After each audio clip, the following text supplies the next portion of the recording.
Le sang de Jésus, ce n'est pas une formule magique. Ce n'est pas un symbole religieux. C'est une puissance vivante. Une arme céleste. Et c'est précisément ce que l'enfer redoute le plus. Le diable n'a pas peur des églises pleines, ni des discours religieux. Ce qu'il déteste profondément, c'est le sang de Jésus appliqué avec foi, connaissance et autorité. Pourquoi ? Parce qu'il paralyse ses plans, détruit ses œuvres, annule ses accusations. Aujourd'hui, tu vas découvrir 16 vérités que l'enfer ne veut surtout pas que tu saches. Prépare-toi à marcher dans une nouvelle dimension de victoire. Ne sois plus ignorant. Sois éclairé. Le diable est appelé l'accusateur des frères, dans Apocalypse chapitre 12, verset 10. Il sait que la culpabilité enferme, paralyse, condamne. Mais le sang de Jésus, lui, parle mieux que celui d'Abel, Hébreux chapitre 12, verset 24. Ce sang ne crie pas vengeance, il proclame « pardonné »,« justifié »,« libre ». Chaque fois que tu te sens indigne, souviens-toi que le sang répond pour toi dans le tribunal céleste. L'enfer déteste que tu le saches. Car tant que tu ignores cette vérité, il peut te manipuler. Mais une fois que tu sais, il est désarmé. L'enfer prospère sur l'esclavage, addiction, dépendance, malédiction. Mais Colossiens chapitre 1, verset 14 dit « En lui nous avons la rédemption, le pardon des péchés ». Le sang de Jésus rachète. Cela signifie qu'il paie le prix pour te libérer légalement. Satan perd tout droit de réclamation sur ta vie. Il ne peut plus t'enchaîner. Le sang annule toute dette spirituelle. Imagine un casier judiciaire effacé devant le trône de Dieu. L'enfer le sait, mais il espère que tu l'ignores. Maintenant que tu le sais, ne vis plus comme un captif. Romains chapitre 8, verset 1 est clair, « Il n'y a donc aucune condamnation pour ceux qui sont en Jésus-Christ. » Pourquoi ? Parce que le sang a déjà payé le prix. Tu n'es plus sous jugement, tu es sous grâce. L'enfer déteste cela, car la condamnation est sa plus grande arme psychologique. Mais le sang enlève le poids de la honte. Il purifie la conscience, Hébreux chapitre 9, verset 14. Tu n'es plus un pécheur essayant d'être sauvé. Tu es un racheté, justifié, sanctifié par le sang. L'enfer perd sa voix quand tu proclames cette vérité. Autrefois, seul le grand prêtre pouvait entrer dans le lieu très saint, une fois par an. Mais aujourd'hui, le voile est déchiré, Matthieu chapitre 27, verset 51, et Hébreux chapitre 10, verset 19 à 22 nous dit que nous avons une pleine liberté d'accès au trône par le sang. Le sang ne te rend pas juste tolérable devant Dieu. Il te rend agréable. Il fait de toi un fils, une fille. L'enfer ne supporte pas cette proximité divine. Car plus tu t'approches de Dieu, plus tu deviens dangereux pour les ténèbres. Le sang te qualifie. L'enfer aime la confusion d'identité. Il veut que tu te crois commun, ordinaire, sale. Mais Hébreux chapitre 13, verset 12 nous révèle « Jésus a souffert, afin de sanctifier le peuple par son propre sang. » Cela signifie qu'il t'a mis à part, consacré, marqué comme sacré. Tu n'appartiens plus aux ténèbres. Tu es mis à part pour Dieu. Le sang brise les liens spirituels hérités ou imposés. Il déclare « Celui-ci est à moi ». L'enfer ne peut rien contre une vie sanctifiée par le sang. C'est une zone interdite. Ésaïe chapitre 53, verset 5 dit « Par ses meurtrissures, nous sommes guéris ». Le sang versé n'a pas seulement racheté ton âme. Il a aussi payé pour ton corps. L'enfer déteste cette dimension car la maladie est l'un de ses pièges les plus insidieux. Mais le sang parle aussi à ton ADN, à tes cellules, à ta santé. La guérison n'est pas un luxe, c'est un droit racheté. Lorsque tu déclares la puissance du sang sur ton corps, tu invites le ciel à corriger ce que l'enfer a corrompu. C'est une bombe spirituelle. Souviens-toi de l'Exode. Le sang de l'agneau sur les portes a empêché l'ange de la mort d'entrer, Exode chapitre 12, verset 13. Aujourd'hui, le sang de Jésus agit de la même manière.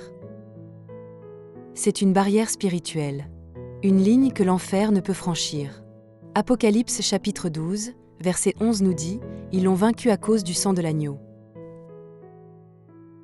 Lorsque tu invoques le sang, tu actives une couverture divine. Le diable fuit cette odeur. Elle lui rappelle sa défaite. Le sang, c'est ta sécurité surnaturelle. Protège ta maison, ta famille, ta vie. Romains chapitre 8, verset 37 déclare « Dans toutes ces choses, nous sommes plus que vainqueurs par celui qui nous a aimés. » Celui, c'est Jésus. Et sa victoire est transmise par son sang. Le sang signifie que la bataille est déjà gagnée. Tu ne combats pas pour la victoire, tu combats depuis la victoire. C'est pour cela que l'enfer tremble. Il ne peut rien contre une armée consciente de sa victoire. Le sang te place au-dessus et non en dessous. Arrête de supplier. Déclare. Réclame. Le sang te donne droit à la victoire totale. Galates chapitre 3, verset 13, Christ nous a rachetés de la malédiction, en devenant malédiction pour nous. Le sang a absorbé toute malédiction héréditaire, culturelle, familiale. L'enfer prospère dans les lignées brisées, les patterns générationnels. Mais le sang brise les cycles. Il coupe les droits légaux du diable. Là où on disait « tu ressembleras à ton père », le sang dit « tu ressembleras à ton sauveur ». Le sang ne couvre pas seulement, il détruit les liens d'oppression. Voilà pourquoi l'enfer est cette vérité. Il perd son emprise familiale. Hébreux chapitre 9, verset 14 dit « Combien plus le sang du Christ purifiera-t-il votre conscience des œuvres mortes ?» Le diable te rappelle sans cesse ton passé. Le sang l'efface. Tu ne vis plus dans la peur ou dans la dette. Le sang t'accorde une conscience propre, restaurée. Tu peux te tenir devant Dieu sans honte, sans peur, sans condamnation. L'enfer déteste cela, car une conscience libre devient une bouche prophétique, un cœur purifié, une arme dangereuse. Le sang te libère même intérieurement. Il te donne paix et assurance. Le sang n'est pas qu'individuel. Il est aussi collectif. 1 Corinthiens chapitre 10, verset 16 dit « La coupe de bénédiction n'est-elle pas la communion au sang de Christ ?»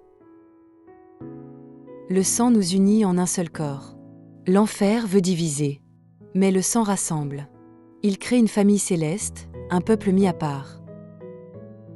Chaque fois que l'Église prend la Sainte Seine, elle proclame à l'enfer « Nous sommes unis dans une alliance que vous ne pouvez briser. » Le sang est le ciment du royaume. Voilà pourquoi l'unité dérange les ténèbres. Apocalypse chapitre 1, versets 5 à 6 révèle que Jésus nous a lavés de nos péchés par son sang et a fait de nous un royaume, des prêtres pour Dieu. Le sang ne fait pas que te sauver. Il te couronne. Tu es prêtre, connexion avec Dieu, et roi, autorité sur la terre. Le diable te veut esclave, le sang te fait régner. Quand tu pries avec foi et agis avec autorité, l'enfer doit reculer. Tu n'es pas un spectateur, tu es un ambassadeur. Et le sang est ton insigne spirituel. 2 Corinthiens chapitre 5, verset 17 dit « Si quelqu'un est en Christ, il est une nouvelle créature. » Le sang de Jésus reprogramme ton identité. Tu n'es plus ce que les gens disent de toi. Tu es ce que le sang déclare. Le sang ne répare pas seulement, il recrée.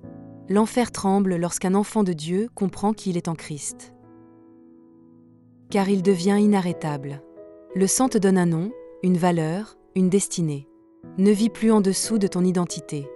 Le ciel t'appelle fils. Le sang t'en fait héritier.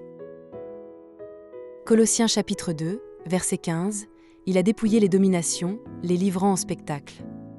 Le sang a exposé Satan, l'a désarmé publiquement. Chaque fois que tu invoques le sang, tu rappelles à l'enfer la plus grande humiliation de son histoire. Le sang est un rappel permanent que sa défaite est scellée. Le diable veut te faire peur. Mais le sang proclame, il est déjà vaincu. Marche avec cette conscience. Tu es sur le territoire de la victoire, pas celui de la défaite. Hébreux chapitre 7, verset 25 dit que Jésus vit pour intercéder en leur faveur. Et son sang, versé une fois pour toutes, intercède éternellement. Chaque fois que tu te sens faible, accusé, ou loin, le sang continue de parler pour toi. Ce n'est pas ton éloquence, ton mérite, ton niveau spirituel qui t'approche de Dieu, c'est le sang. L'enfer déteste cette intercession permanente, car elle te garantit un accès constant, même dans tes pires jours. Le sang prie quand toi tu ne peux plus. Le ciel entend toujours sa voix.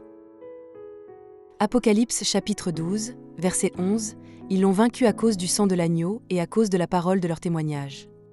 Le sang n'est pas juste pour maintenant. Il est aussi pour la fin.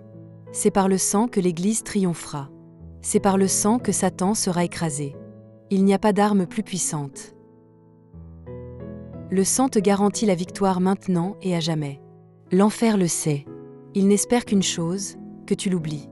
Mais toi, déclare-le, proclame-le, vis-le. Le sang de Jésus n'est pas une idée. C'est un cri dans le monde spirituel. Il crie, pardon, liberté, guérison, protection, identité, victoire. L'enfer le hait, mais toi, tu dois l'aimer, le proclamer, le vivre. Ne laisse pas cette arme dormir. Active-la. Le sang de Jésus, c'est ta carte d'accès, ton bouclier, ta clé, ton identité, ton cri de guerre.